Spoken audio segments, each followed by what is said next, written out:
گرامی وقار صلی اللہ تعالی علیہ وسلم ارشاد فرماتے ہیں، ایمان کی حلاوت، ایمان کی لذت، ایمان کی جو شیرینی ہے، مٹھاس ہے، آپ کو ملی ہے یا نہیں ملی ہے یہ میں نہیں بتا سکتا ہوں، لیکن اگر پانا ہے اس کی لذت، اس کی حلاوت، ایمان کی مٹھاس ہوتی کیسے ہے، اس کے لیے حضور پاک صلی اللہ علیہ وسلم نے 3 علامتیں بتائی ہیں۔ جس شخص کے اندر یہ 3 باتیں آ جائیں تو پھر وہ ایمان کی لذت محسوس کر سکتا ہے، ایمان کی مٹھاس اسے مل سکتی ہے۔ ایمان جو ہے صرف داڑھی ٹوپی کا نام نہیں ہے، جبہ کرتے کا نام نہیں ہے، ایمان صرف جھنڈا لے کر گھومنے کا نام نہیں ہے، ایمان ایک الگ کیفیت ہے جس کا سرور بندے کو ملتا ہے، جس کی لذت اور جس کی شیرینی کو وہ بتا نہیں سکتا، اور وہ کیسے حاصل ہوتی ہے؟ 3 چیزیں میرے آقا فرماتے ہیں۔ پہلی چیز، اللہ اور اس کے رسول سے سب سے زیادہ محبت کرتا ہوں، پہلی چیز۔ اور دوسری چیز یہ ہے کہ جس سے بھی محبت کرتا ہے دنیا میں وہ صرف اللہ اس کے رسول کے لیے کرتا ہے۔ تیسری چیز ہے، کفر میں واپس لوٹنے کو اتنا سخت سمجھتا ہو جیسے آگ میں ہاتھ ڈالنے کو سخت سمجھتا ہو۔ آگ میں ہاتھ ڈالنا کسی کے لیے آسان ہوگا، لیکن کفر و شرک کی طرف جانے کو سخت ناپسند کرتا ہو۔ یہ 3 چیزیں اگر تمہارے اندر آ گئی تو ایمان کی لذت مل جائے گی، ایمان کی مٹھاس مل جائے گی۔ زندگی میں سب سے زیادہ پرائیورٹی کس چیز کو ہو؟ اللہ اور اس کے رسول کو۔ دوسری چیز، دنیا میں جس سے بھی تعلق بنے گا وہ صرف اللہ اور اس کے رسول کے لیے بنے گا۔ تیسری چیز، کفر کی طرف کبھی لوٹنا پسند ہرگز نہ کرے، بلکہ کفر کا نام سنتے ہی اس کے اندر ایسی ہیبت آ جائے کہ میں آگ میں ہاتھ ڈالنا تو پسند کروں گا لیکن کفر کی طرف ہرگز نہیں جا سکتا۔ یہ 3 چیزیں تمہارے اندر ہیں یا نہیں، آپ آبزرو کر لیں، خود آپ اس کا احتساب کر لیں کبھی بیٹھ کر کے کہ میں زندگی میں سب سے زیادہ کس سے محبت کرتا ہوں۔ اگر اللہ اس کے رسول سے سب سے زیادہ محبت کرتے ہو تو اس کا مطلب ہے کہ پہلی چیز تمہارے اندر آ گئی ہے۔ اور اپنے تعلقات کو دیکھ لو، جس سے بھی آپ کے تعلقات ہیں وہ اللہ اس کے رسول کی رضا کے لیے ہے تو دوسری چیز بھی تمہارے اندر ہے۔ اور تیسری چیز بہت امپورٹنٹ ہے جو اس زمانے کے لیے ہے، کفر کی طرف لوٹنا اتنا ناپسند کرتا ہو جتنا آگ میں جانا بھی ناپسند نہ کرتا ہو۔ یعنی آگ میں جانا جتنا اس کے لیے ناپسند ہے اس سے زیادہ کفر میں جانے کو ناپسند کرتا ہو۔ یہ چیز اگر آپ کے اندر ہے تو میرے عزیزو ایمان کی لذت مل جائے گی، ایمان کی مٹھاس مل جائے گی۔ اس دور کے حالات کے اعتبار سے میں اگر بات کروں، قرآن کی آیت تو 1400 سال سے یہ اعلان کر رہی ہے، وَمَن يَبْتَغِي غَيْرَ الْإِسْلَامِ دِينًا فَلَن يُقْبَلَ مِنْهُ، اسلام کے علاوہ کسی بھی دین کی طرف تم منہ بھی لگائے، توجہ بھی کیے تو قیامت کے دن پھر وہ سب سے بڑے گھاٹے میں ہوں گے، ہرگز قبول نہیں کیا جائے گا۔ میں بات یہاں سے شروع کرتا ہوں کہ آج لوگوں نے اس کو ہلکے میں لینا شروع کر دیا، چاپلوسی کرتے کرتے، خوشامد دوسروں کی واہواہی حاصل کرنے کے لیے کبھی پوجا پاٹ میں بھی شریک ہو گئے، کبھی ان کی رضا حاصل کرنے کے لیے ان کی محفل میں بھی بیٹھ گئے، اللہ اور اس کے رسول کو چھوڑ دیا۔ تمہارے دین میں کمی کس بات کی ہے؟ کتوں کو راضی کرنے کے لیے شیر کبھی کتا نہیں بنتا۔ ایک بات یاد رکھو، رسول پاک صلی اللہ تعالی علیہ وسلم کا جو سپاہی ہے وہ ہر گھڑی ہر میدان میں سپاہی ہے۔ اسے کس چیز کی کمی ہے؟ کس چیز کی کمی ہے؟ جو عزت ملی ہے وہ نام مصطفیٰ سے ملی ہے۔ ایک صحابی ہیں حضرت نعمان، ایک بادشاہ کے ہاں گئے تھے ایمبیسیڈر بن کر کے، ترجمان، حضور کے قاصد بن کر گئے تھے، بہت دور ملک تھا، میرے آقا مدینے میں ہیں، لیکن جانتے ہو اس بادشاہ نے آپ کے آنے کے لیے ریشم کا قالین بچھایا، سونے کی کرسی لگائی، لیکن وہ صحابی رسول جیسی آئے اپنی تلوار سے انہوں نے ریشم کے قالین کو پھاڑ دیا، زمین پر چلنے لگے، اور کرسی جب سونے کی کلائی کی ہوئی کرسی بچھائی گئی ان کے لیے، بادشاہ نے بہت عزت دیا کہ محمد عربی کا قاصد آیا ہے، سفیر آیا ہے، لیکن انہوں نے کرسی کو بھی ٹھکرا دیا، کہا مجھے دوسری کرسی لاؤ۔ کیوں؟ صرف اس لیے اس بادشاہ نے پوچھا کہ اتنا زیادہ غرور ہے عرب والوں میں، اتنا زیادہ ایٹیٹیوڈ ہے محمد عربی کے غلاموں میں، ان کے سفیروں میں، صحابی رسول نے کہا نہیں، نہ یہ غرور ہے نہ یہ تکبر ہے۔ میرے آقا صلی اللہ تعالی علیہ وسلم نے فرمایا ریشم کا استعمال مرد کے لیے حرام ہے، سونے کا استعمال مرد کے لیے حرام ہے، تو میں مدینے میں رہوں تب بھی غلام ہوں، دنیا میں کہیں پر رہوں تب بھی میں غلام ہوں۔ انہوں نے پاس و لحاظ رکھا ہے نسبت رسول کا، تو پھر وقت کے بادشاہوں کو بھی انہوں نے جھکنے پر مجبور کیا ہے۔ کس چیز کی کمی ہے مسلمانوں تمہارے پاس؟ کون سی دولت کی کمی ہے؟ سب سے بڑی دولت تو تمہارے پاس یہ ہے۔ آج تک ایک بہت بڑی بات میں بتاؤں آپ کو، یہ آپ کی مسجد کے امام ہیں، محبت چاہے جتنی بھی کرتے ہو آپ ان سے، عقیدت جتنی بھی کرتے ہو، ایک دن ان سے کہہ دینا مولانا عبد الکریم اپنے باپ کا نام لے کر لوگوں کو رکوع میں جھکا کے دکھائے، لوگوں کو اللہ اکبر کہنے کی بجائے اپنے باپ کا نام یا بادشاہ کا نام لے کر سجدے میں جھکا کر کے دکھائے، کوئی جھک سکتا ہے؟ ارے بادشاہ وقت بھی یہاں آ کر کھڑا ہو جائے اور کہے میرے نام سے جھک جاؤ، مجال ہے کوئی ایک بھی پیشانی جھکے گی؟ نہیں جھکے گی۔ ہاں اگر ایک کمزور کسان کا بچہ بھی حافظ قرآن ہو اور آ کر مصلی پر صرف اللہ کا نام لے، سب کی پیشانیاں جھکتی۔ یہ خاصہ ہے اس قوم کا کہ اس قوم کو اگر جھکایا جا سکتا ہے تو صرف اللہ کے نام پر، باقی کسی کے نام پر یہ پیشانی نہیں جھکتی ہے۔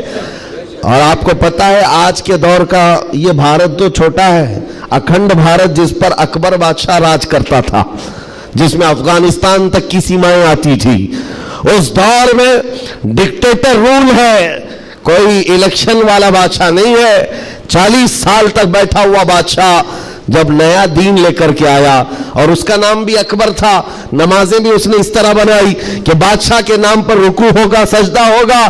میرے عزیزوں، ایسا تمکنت اور ایسے جلال والا بادشاہ، لاکھوں کی فوج ہے اس کے پاس، بڑے بڑے راجے مہاراجے آنکھ نہیں ملا سکتے تھے، لیکن جب اس نے یہ کہا کہ عبادت میں بادشاہ کے نام پر جھکنا ہوگا، صرف 25 سال کی عمر کا مجدد الف ثانی کھڑا ہو گیا، کہا نہیں یہ پیشانی جھکے گی تو صرف اللہ کے نام پر۔ حد ہو گئی میرے عزیزوں، بادشاہ وقت جس کے پاس سارا جبر طاقت ہے نہیں جھکا سکا، اور جھکانے کے لیے اس نے ایک بار کیا کیا، دربار میں اتنا چھوٹا سا دروازہ بنایا کہ آنے والا جھک کر کے ہی آئے، جو بھی دربار میں آئے وہ جھک کر، سیدھا آ نہیں سکتا تھا، اتنی چوکھٹ چھوٹی بنا دی۔ مجدد صاحب رحمت اللہ تعالیٰ علیہ کو بلایا گیا تھا دربار میں کہ یوں تو یہ جھکتا نہیں، لیکن دربار میں آنا ہے تو کیسے آئے گا؟ جب وہ قریب پہنچے دیکھا کہ اتنی چھوٹی چوکھٹ بنی ہوئی ہے اور یہاں جانے کے لیے رکوع کی حالت میں جانا پڑتا ہے۔ وہ اللہ رب العزت کا ایسا بندہ، رسول پاک کا سپاہی، اپنے دین کا محافظ، دیکھتا ہے جانا ہے ٹھیک ہے جائیں گے، لیکن جس وقت داخل ہونا تھا وہ نہ جھکے، نہ ہی رکوع کیا، نہ ہی پیشانی جھکائی، پہلے پیر اندر ڈال دیا، پیر اندر ڈال دیا۔ جیسے سامنے لوگوں نے دیکھا کہ لوگ پیشانی پہلے اندر ڈال کر کے آتے تھے، اور یہ عالم دین ہے کہ پیر اندر ڈال کر کے آ رہا ہے۔ یہاں جیسی آئے تو لوگوں نے یہ اعلان کیا کہ بادشاہ کی بڑی توہین ہوئی، بادشاہ کی بڑی توہین ہوئی، پاؤں دکھا کر کے آ رہا ہے یہ مولوی، قدم دکھا کر کے آ رہا ہے۔ آپ نے کہا بادشاہ کی توہین میں نے نہیں کی، بادشاہ نے خود اپنی توہین کروائی ہے، اسے خود پیر پسند تھے اس لیے دروازہ چھوٹا کیا۔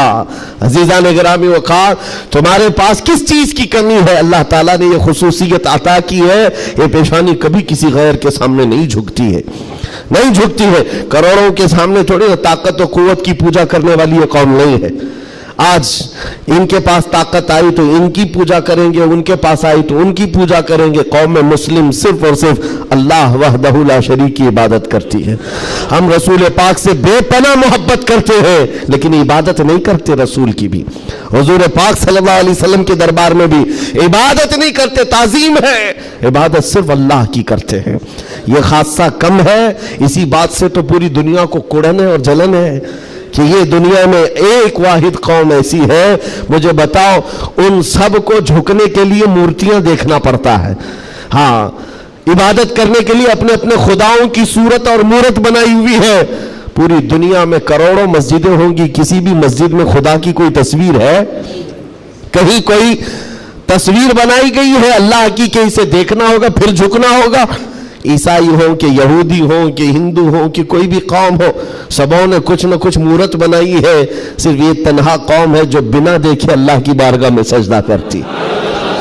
یؤمنون بالغیب، اللہ نے تعریف میں فرمایا ہے یہ غیب پر ایمان لانے والی جماعت ہے، اور جس کا ایمان ہی اتنا مضبوط ہے خدا کو دیکھا کبھی نہیں اور جھکتے ہیں۔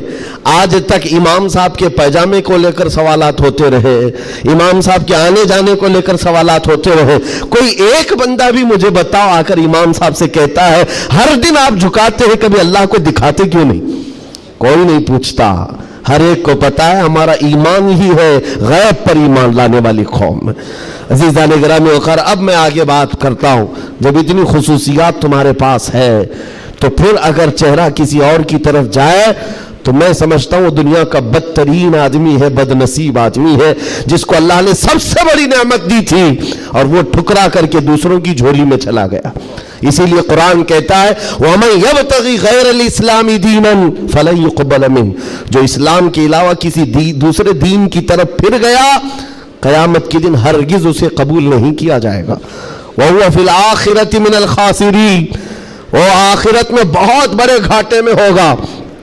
میں ایک مثال دیتا ہوں آپ کو، ایک جو گھٹنا گھٹی ہے، ایک حادثہ مکہ مکرمہ کا، ایک حادثہ جو لکھا ہوا ہے کتابوں میں۔ قبرستان میں ایک وہاں پر جب کسی کا انتقال ہوا، ایک صاحب ہیں وہ حاجی ہیں، وہ کہتے ہیں کہ جب قبرستان میں ہم گئے تو دفن کرنے کے لیے قبر میں قبرستان کی ساری چیزیں بھری ہوئی تھی، تو لوگوں نے ایک قبر بتائی، ایک حاجی صاحب کا انتقال ہوا تھا، کہا کہ ان کو اسی قبر میں دفن کرنا ہے۔ لوگوں نے کہا یہاں ایک عالم دین کی قبر ہے۔ اب مکہ مکرمہ کے قبر ایسے ہیں کہ 6 مہینے سال بھر کے بعد کھل جاتے ہیں، اور ممبئی والوں کو سمجھانے کے لیے آسان بھی ہے کہ یہاں پہ بھی کھول دی جاتی ہیں، جگہ کی قلت ہے۔ تو جب دفن کرنے کے لیے اس عالم دین کی قبر کھولی گئی تو وہاں وہ عالم دین نہیں ہے، وہ ایک جوان لڑکی سوئی ہوئی ہے، ایک نوجوان لڑکی ہے۔ تو جو جنازے میں آئے ہوئے تھے انہوں نے، ایک حاجی نے کہا میں تو اس لڑکی کو پہچانتا ہوں، یہ عرب کی نہیں، یہ مکہ کی نہیں، یہ فرانس کی رہنے والی اور کرسچن لڑکی ہے، یہ عیسائی لڑکی ہے۔ کہا یہ کیسے ہو سکتا ہے، ناممکن ہے۔ گھر سارے لوگوں کو جو خبر تھی وہ ایک اچھے عالم دین کی قبر تھی، یہاں ایک دوسری لڑکی کیسے دفن ہے؟ تو یہ ہنگامہ ہوا، بات پھیل گئی۔ اس کے بعد تحقیق کرنے لگے، جو علماء تک بات گئی تو علماء نے کہا کہ اگر یہ جو بندہ کہہ رہا ہے کہ یہ فرانس کی رہنے والی، یورپ کی رہنے والی لڑکی یہاں پر ہے، تو معلوم کرتے ہیں کہ وہاں حقیقت میں یہ لڑکی، اس کی شکل، تو کچھ لوگ ایک وفد کی شکل میں یورپ گئے ہیں اس حاجی صاحب کے ساتھ، جنہوں نے یہ پتہ بتایا تھا یہ لڑکی کو میں جانتا ہوں۔ جا کر کے اس کے گھر معلوم کیا کہ کیا تمہارے گھر میں فلاں فلاں شکل کی یہ لڑکی تھی؟ کہا ہاں، انتقال ہوا تھا، چند ہی مہینے ہوئے انتقال ہوا ہے۔ کہا کیا کیا تم نے؟ کہا ہم عیسائی رسم و رواج کے اعتبار سے اپنے قبرستان میں دفن کیا ہے، ہم کرسچن ہیں، عیسائی رسم و رواج سے ہم نے دفن کیا۔ تو جو گیا تھا وفد، اس نے پوچھا کہ کچھ اس کی عجیب چیزیں تھی؟ تو لوگوں نے کہا کہ ہاں ایک چیز تھی، ہمیں اندازہ ہو گیا تھا کہ وہ اسلام لا چکی تھی، ہم نے اس کو مارا توڑا، بہت کچھ کیا ہے۔ تو پھر یہ بات خبر پھیلی اس لڑکی کے اسلام لانے کی، تو مقامی علماء کو پوچھا گیا۔ ایک عالم دین نے کہا ہاں وہ لڑکی دل و جان سے اسلام کو قبول کرتی تھی اور پیارے حبیب صلی اللہ علیہ وسلم سے بے پناہ محبت کرتی تھی، اور گھر والوں کے ظلم و ستم کو سہ نہ سکی، جان دے گئی اور مر گئی۔ لیکن ہم مجبور تھے، گھر والوں سے ہم کچھ نہیں کر سکتے تھے۔ لیکن اس لڑکی نے ایک مرتبہ کہا تھا کہ میرے مرنے کے بعد میرے آخری رسم و رواج اسلام کے مطابق ہوں، ہم نہیں کر سکے کیونکہ خفیہ طور پر وہ مسلمان تھی، ہم ایکشن نہیں لے سکتے تھے، اور ہمیں اس بات کا افسوس ہے کہ اسے عیسائی قبرستان میں دفن کر دیا گیا۔ سنو، حیرت کی بات ہے، لوگ ایک بہت عجیب اچھمبے میں پڑتے جا رہے ہیں، نئی نئی باتیں کھلتی جا رہی۔ تو اس کے بعد یہ فیصلہ ہوا کہ آئے ہوئے وفد نے اور گھر والوں کو اطلاع دے کر کے کہ ہم چلتے ہیں جس قبرستان میں آپ نے اپنی بیٹی کو دفن کیا ہے، ہم جا کر کے دیکھنا چاہتے ہیں وہاں۔ ہاں، تو عیسائی قبرستان میں بڑی مشکل سے انہوں نے کہا کہ ٹھیک ہے، قبر کھولی گئی تو وہاں وہ عالم دین سویا ہوا جس کو مکہ میں دفن کیا گیا تھا۔ اب حیرت کی انتہا اور ہو گئی، اس کا اس عیسائی قبرستان میں کیا لینا دینا، یہ آیا کیسے، یہاں پہنچا کیسے؟ میرے عزیزو، یہ بات اگر لکھی ہوئی نہ ہوتی تو میں کبھی نہیں کہتا۔ اور جب اور حیرت بڑھ گئی، وہ وفد علماء کا واپس آیا، کہا کہ اس راز کو ہم معلوم کرتے ہیں اس عالم کے گھر سے ہی۔ ایک بات تو سمجھ میں آ گئی کہ لڑکی مسلمان ہو گئی تھی اور اسلام سے بے پناہ محبت تھی، اللہ کا کرم ہوا، ہو سکتا ہے اسے کفرستان سے نکال کر مولا تعالی ایمان والوں کے بیچ میں، اولیاء اور صحابہ کے بیچ میں دفن کر دیا، فرشتوں نے اس کو منتقل کر دیا، اور یہ ممکن ہے، یہ ممکن ہے۔ لیکن اس کے ساتھ کیا ہوا ہے؟ یہ مسلمانوں کے قبرستان سے کرسچن اور عیسائیوں میں کیسے آ گیا؟ گئے واپس جانے کے بعد بہت قابل توجہ بات کر رہا ہوں، اور اس زمانے کی بہت ہی امپورٹنٹ چیز آپ کو میں بتا رہا ہوں، دل دہلا دینے والی چیز ہے۔ واپس آنے کے بعد اس عالم کے گھر گئے لوگ، اس کی بیوی موجود تھی جو بیوہ تھی، جا کر پوچھا کہ تیرے شوہر کے بارے میں ہمیں کچھ معلومات حاصل کرنی ہے۔ اس نے کہا بتائیے کیا ہے؟ کہا کہ کیسا تھا وہ؟ کہا اس کے اخلاق بہت اچھے تھے، اور نمازوں کی، کہا ایک نماز بھی قضا نہیں کرتا تھا، پابند تھا، لین دین میں سب چیزوں میں اچھا تھا۔ پھر بچا کیا؟ بیوی ساری چیزیں اچھی بتا رہی، مسلمان ہے۔ بیوی نے گھبرا کر پوچھا آخر اس کے بارے میں اتنی تحقیق کیوں کر رہے ہیں، آپ بتا سکیں؟ تو علماء نے کہا کہ بتانے کے لائق نہیں ہے، لیکن سن لو، تمہارا شوہر مکہ کے قبرستان میں نہیں ہے، عیسائیوں کے قبرستان میں ملا، اس کی قبر میں وہ موجود نہیں۔ وہ دھاڑے مار کر رونے لگی کہ ہائے کیا ہو گیا میرے شوہر کے ساتھ، وہ عیسائیوں کے قبرستان میں کیسے پہنچ گیا؟ اور جب اس کا غم میں کچھ افاقہ ہوا تو خاتون کہتی ایک بات ہے جو بات مجھے آج کہنا ہے، توجہ، عورت کہتی ایک بات ہے، میرا شوہر سب اچھا تھا، لیکن کیا ہے جانتے ہو، جب ہم لوگ رات کو سوتے یا جمع کرتے، غسل واجب ہوتا، تو ہر بار میرا شوہر ایک بات کہتا کہ عیسائیوں کے مذہب میں کتنا اچھا ہے کہ غسل واجب نہیں ہوتا، یہ ہمارے اسلام میں ہے کہ بار بار نہانا پڑتا ہے، عیسائیوں کے مذہب میں جو ہے جمع کرنے کے بعد غسل واجب نہیں ہوتا، کتنا اچھا ہے۔ یہ بات وہ کہتا تھا، تب میں اس کو ٹوکتی تھی کہ دین اسلام کے علاوہ کسی دوسرے مذہب کے متعلق مت کہا کرو۔ بار بار وہ یہ کہتا تھا، شاید یہ وجہ ہے کہ موت کے بعد اسے وہیں پہنچا دیا گیا جہاں کی وہ بات کرتا تھا۔